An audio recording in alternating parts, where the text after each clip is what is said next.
بسم اللہ الرحمن الرحیم، درود و سلام ہو محمد وآل محمد پر۔ میں ہوں سید حماد حسن۔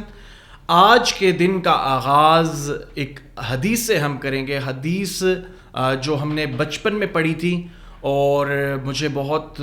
وہ میرے دماغ میں رہ گئی ہے۔ بہت سے دوستوں کے پاس جب میں موجود ہوتا ہوں اور کبھی کسی تلخی کی، سختی کی، ناراضگی کی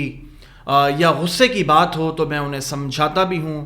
اور کوشش کرتا ہوں کہ یہ جو حدیث ہے اس کی امپلیمنٹیشن میں اپنی لائف پہ بھی کر سکوں، کیونکہ اس کی امپلیمنٹیشن سے آپ کی لائف اس دنیا کی سب سے بہترین زندگی ہو سکتی ہے۔ یعنی کہ آپ کو تھوڑا سا صبر کرنا ہے، اور صبر سے بھی بڑھ کر ہے، اس حدیث کی طرف میں آتا ہوں، اس سے اگر آپ اس کو اپنی لائف پہ امپلیمنٹ کرتے ہیں تو آپ یقین کیجئے کہ بہت اچھے طریقے سے اپنی زندگی کو جی سکیں گے۔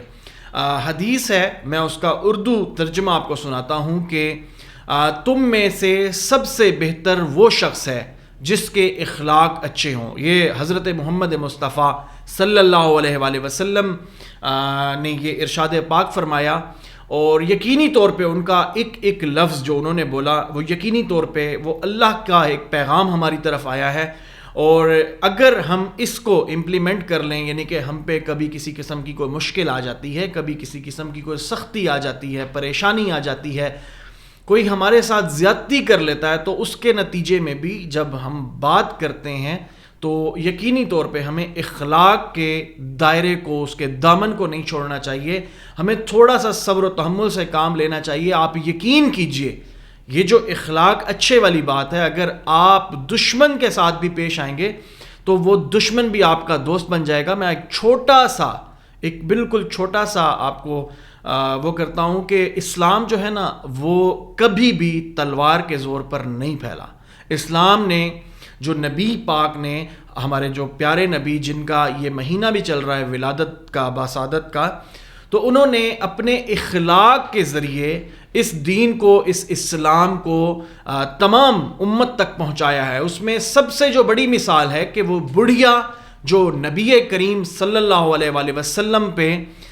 کوڑا کرکٹ پھینکتی تھی اور ریگولر پھینکا کرتی تھی، اور جب نبی پاک پہ جب ایک دو دن وہ کوڑا نہ ڈالا گیا تو وہ ان کی عیادت کے لیے گئے۔ یعنی کہ یہ ایک بہتر اخلاق کی یعنی کہ دلیل تھی کہ وہ گئے کہ آج اس خاتون نے، اس بڑھیا نے کوڑا کیوں نہیں ڈالا مجھ پہ۔ تو وہ جو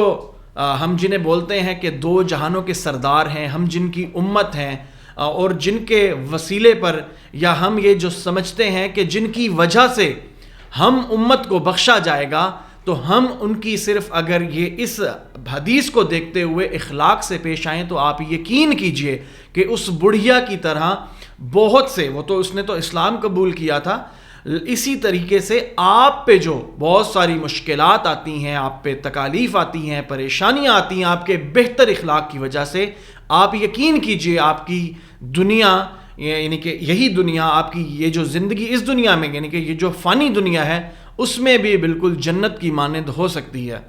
میں سب سے امپورٹنٹ میسج دوں گا کہ اپنے بہن بھائیوں، بیوی، بچوں، اپنے ہمسایوں، اپنے دوستوں کے ساتھ تو یقینی طور پہ اپنے جو کولیگز ہوتے ہیں ان کے ساتھ اسی اخلاق سے پیش آیا کریں، خصوصی طور پر اپنے والدین کے ساتھ، جنہوں نے جنم دیا، اور اس کے بعد آپ کو اس لیول پہ، جس لیول پہ بھی آپ ہیں، لیٹ سپوز کہ آپ بہت بڑے ڈاکٹر بن چکے ہیں، بہت بڑے سیاستدان ہیں، بہت بڑے کاروباری ہیں، بزنس مین ہیں، لیکن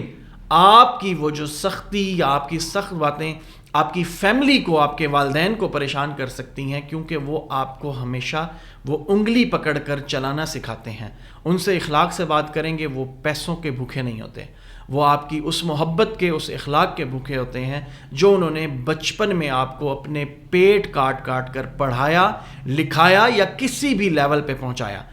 میں یہ سمجھتا ہوں کہ ایسا ممکن نہیں، یعنی کہ یہ 1% بھی نہیں ہوگا، بلکہ 0.000% ہوگا کہ کوئی والدین ہوں اور انہوں نے اپنے بچے کی تربیت اچھی نہ کی ہو یا اس کی کوشش نہ کی ہو۔ بہت سارے والدین حالات کی وجہ سے اپنے بچوں کی وہ تربیت نہیں کر پاتے جو تربیت ہر والدین پر فرض ہے۔ اخلاق کے دامن کو مضبوطی سے پکڑ لیں، جیسا کہ نبی کی ایک اور حدیث بھی ہے کہ تفرقوں میں نہ پڑو اور اللہ کی رسی کو مضبوطی سے تھام لو۔ یہ چند چیزوں پہ عمل کریں، آپ یقین کیجئے کہ آپ کی زندگی یہ جو فانی دنیا ہے، اسی کی زندگی آپ کی جنت کی مانند ہو جائے گی۔ مجھے دیجیے اجازت، اللہ حافظ۔